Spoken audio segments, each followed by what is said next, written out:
মুখে দুর্গন্ধ নিয়ে মসজিদে প্রবেশ করা যাবে না। আজকে আমরা যারা ধূমপানে আসক্ত তাদের প্রতি আমি বিনীতভাবে আরজ করব, আপনারা ধূমপান ছেড়ে দিতে হবে যদি আল্লাহকে ভয় করেন। আল্লাহ সুবহানাহু ওয়া তাআলা কি বলছেন?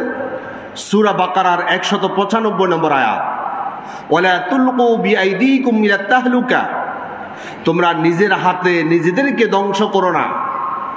আচ্ছা, 3.5 হাত বডি, এই নিয়ামতটা কার? আল্লাহ। এই নিয়ামতটা আল্লাহ তাআলা আপনাকে 60-70 বছরের জন্য আমানত হিসেবে দিয়েছেন। এই জন্য আত্মহত্যা করা কবিরা গুনাহ। আত্মহত্যা মানে কি? নিজের জীবন নিজে শেষ করে দেওয়া, নিজের মৃত্যু নিজে সংগঠিত করা। এই জীবনটা কার ভাই? আল্লাহ। আপনার 3.5 হাত বডি, এটাও আল্লাহ।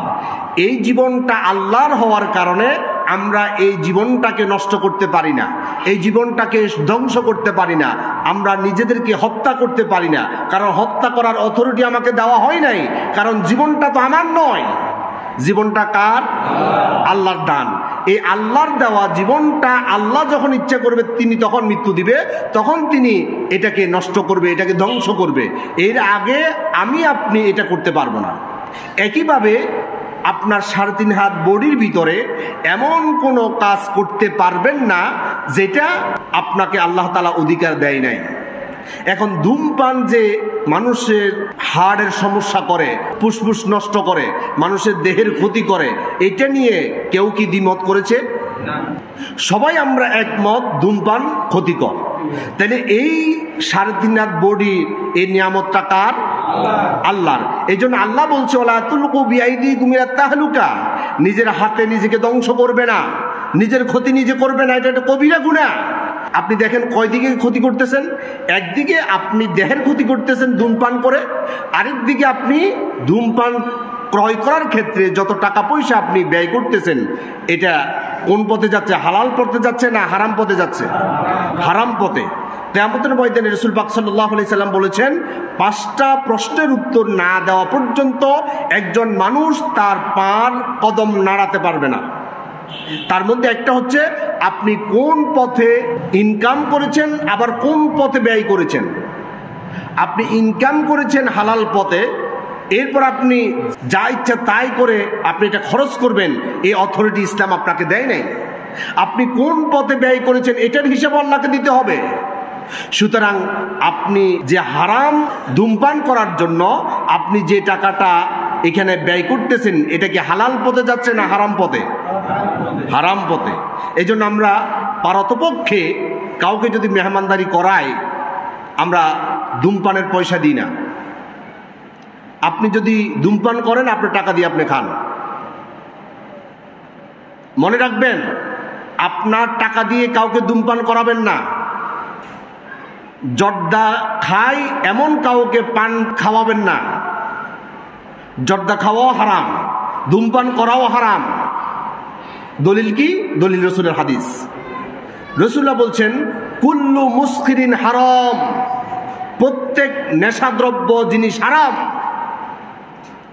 এরপর সুনান ইবনে মাজাহ হাদিসের মধ্যে এসেছে, রাসূলুল্লাহ বলছেন, যেটা বেশি খেলে নেশা সৃষ্টি হয় সেটা কম খাওয়া হারাম। এখন আপনি জর্দা 1 কোট্টা একসাথে আপনি যদি খান, আপনার কি নেশা ধরবে না? এখন যেটা বেশি খেলে নেশা সৃষ্টি হয় সেটা কম খাওয়া হারাম। তাহলে জর্দা যেহেতু বেশি খেলে নেশা সৃষ্টি হবে, এটা কম খাওয়া হারাম। ধূমপান এটা যদি বেশি খান ক্ষতি বেশি হবে না? তাহলে এটাও হারাম। আপনি যদি আল্লাহকে ভয় করেন আর কিয়ামতের ময়দানে আল্লাহ সুবহানাহু ওয়া তাআলার সামনে কোন পথে আপনি ব্যয় করেছেন ওইটার হিসাব দেওয়ার যদি আপনার ভিতরে এই ভয় থাকে, আজ থেকে আপনার উপার্জিত হালাল টাকা দিয়ে আপনি ধূমপান কিনে খাবেন না। ঠিক কিনা বলেন? ধূমপান ছেড়ে দেওয়ার কারণে আপনি সব দিক থেকে আপনি গেইনার, আপনি সবচাইতে বড় সচেতন মানুষ। এই ধূমপান করার পর এটার দুর্গন্ধ সহজে মুখ থেকে যায় না। এবং আপনি যখন মসজিদে প্রবেশ করলেন আপনার পাশে যারা দাঁড়ায় তারা খুব কষ্ট পায়। এমন অনেক মানুষ আছে তাদের সাথে আমরা মুসাফা করার পর হাত সাবান দিয়ে দিতে হয়, এত বিশ্রী গন্ধ তার হাতের মধ্যে লেগে আছে। এরপর আসুন, রসুল পাক সাল্লাল্লাহু আলাইহি সাল্লাম বলছে মুখে দুর্গন্ধ নিয়ে আমার মসজিদের কাছেও আসবে না, মসজিদে প্রবেশ করবে না। এই রসুল্লাহ কথা বলে নাই, রসুল্লাহ কঠিন শব্দ বলছেন মসজিদের কাছে দিয়ে আসবে না, তোমার মতো উম্মত আমার দরকার নাই। রসুল কি বলছেন শুনুন, সহিহ বুখারীর হাদিস, হাদিস নাম্বার 853, عن ابن عمر رضي الله تعالى عنه قال قال رسول الله صلى الله عليه وسلم ইবনে উমর রাদিয়াল্লাহু তাআলা আনহু তিনি বলছেন রাসূল করিম সাল্লাল্লাহু আলাইহি সাল্লাম ইরশাদ করছেন, মান আকালা মিন হাদিহি শাজারাতি, এই ধরনের গাছ অথবা এর কাণ্ড কেউ যদি খায় সে যাতে করে আমার মসজিদের নিকটবর্তী না হয়। মান আকালা মিন হাদিহি শাজারাতি, এই ধরনের বৃক্ষগুলো খায়, ইয়ানি সুমা, এই গাছটা কোন গাছ? ইয়ানি সুমা, সৌমুন অর্থ হচ্ছে রসুন। কেউ যদি কাঁচা রসুন খায়, রাসূলুল্লাহ বলছেন ফালা ইয়াকরাবান্না মাসজিদানা, যাতে করে সে আমার মসজিদের নিকটবর্তী না হয়। ইয়াকরাবান্না, নিকটবর্তী হওয়া। রাসূলুল্লাহ বলছেন ফালা ইয়াকরাবান্না মাসজিদানা, সে যাতে করে আমাদের মসজিদে আশেপাশেও না আসে। আচ্ছা, রসুল্লাহ কি ধূমপানের কথা বললো না কাঁচা রসুনের কথা বললো? কাঁচা রসুনের কথা। এবার আপনি মিলান, কাঁচা রসুনের দুর্গন্ধ বেশি না ধূমপানের দুর্গন্ধ বেশি? ধূমপান তো দূরের কথা, কাঁচা রসুনের সামান্য দুর্গন্ধ নিয়েও আল্লাহর ঘরের নিকটবর্তী হওয়া রাসূলুল্লাহর নিষেধ। সেখানে আপনি ধূমপান করতে করতে আসলেন, মসজিদের পাশে এসে সিগারেটটা ফালাই দিলেন, এরপর কুলি করে মসজিদে ঢুকে পড়লেন। আচ্ছা, কুলি করলে কি দুর্গন্ধটা কি পরিষ্কার হয়? এটা ডিটারজেন্ট পাউডার দিয়ে ধুইল আপনার জিহ্বা থেকে গন্ধ আসবে, আপনার গায়ে থেকে গন্ধ আসবে, আপনার শরীর থেকে কাপড় থেকে গন্ধ আসে। আপনি কয়টা ধুবেন? আপনি হয়তো মুখটা কুলি করে পরিষ্কার করলেন, আপনার হাতের মধ্যে গন্ধটা আসে না? এটা কি সাবান দিয়ে না ধোয়া পর্যন্ত যায়? এরপরে আপনার ধোঁয়াগুলো আপনার গায়ের মধ্যে লাগছে, আপনার কাপড়ের মধ্যে লাগছে, এই দুর্গন্ধগুলো আসে না নাই? এরপর রাসূলুল্লাহর আরেকটা হাদিস শুনেন, সহিহ মুসলিম শরীফের হাদিস। আগের হাদিসটা কিন্তু সহিহ বুখারীর 853 নম্বর হাদিস, সহিহ মুসলিমের 1141 নম্বর হাদিস। আন জাবির ইবনে আব্দুল্লাহ রাদিয়াল্লাহু তাআলা আনহু قال قال رسول الله صلى الله عليه وسلم, রাসূলুল্লাহ বলছেন মান আকালাল বাসলা, কেউ যদি কাঁচা পেঁয়াজ খায়, অসুমা, কাঁচা রসুন খায়, অল কুররাসা, কুররাসুন অর্থ কি? মূলা, কাঁচা মূলা খায়, ফালা ইয়াকরাবান্না মাসজিদানা, সে যাতে করে আমাদের মসজিদের আশেপাশে না আসে। কেন?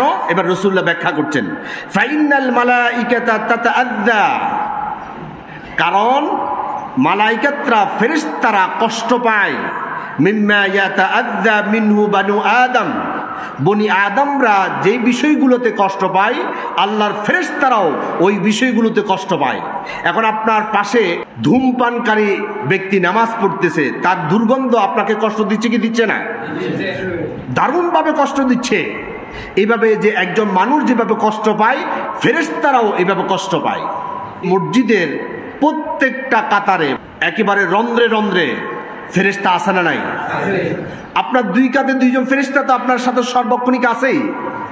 আপনার এই ধূমপানের কারণে ফেরেশতারা কষ্ট পাচ্ছে, তাহলে ফেরেশতাদের লানত আপনার উপর পড়তেছে কি পড়তেছে না? আপনার দুই কাঁধের ফেরেশতা আপনার ধূমপানের কারণে কষ্ট পাচ্ছে কি পাচ্ছে না? রাসূলুল্লাহ বলছেন ফাইনাল মালাইকাতা তাতাআযা, এই সমস্ত কাজের জন্য মালাইকাতরা ফেরেশতারা কষ্ট পায়। তাহলে যেখানে কাঁচা পেঁয়াজ, কাঁচা রসুন, কাঁচা মূলা খেলে এই সামান্য দুর্গন্ধের কারণে ফেরেশতারা কষ্ট পায়, মসজিদের আশেপাশে আসা না যায়, তা আপনি কোন আকলে ধূমপান করে মসজিদে প্রবেশ করতেছেন? এই ধূমপানের দুর্গন্ধ নিয়ে সারা জীবন নামাজ পড়লেও এই নামাজ আল্লাহর দরবারে কবুল হবে না।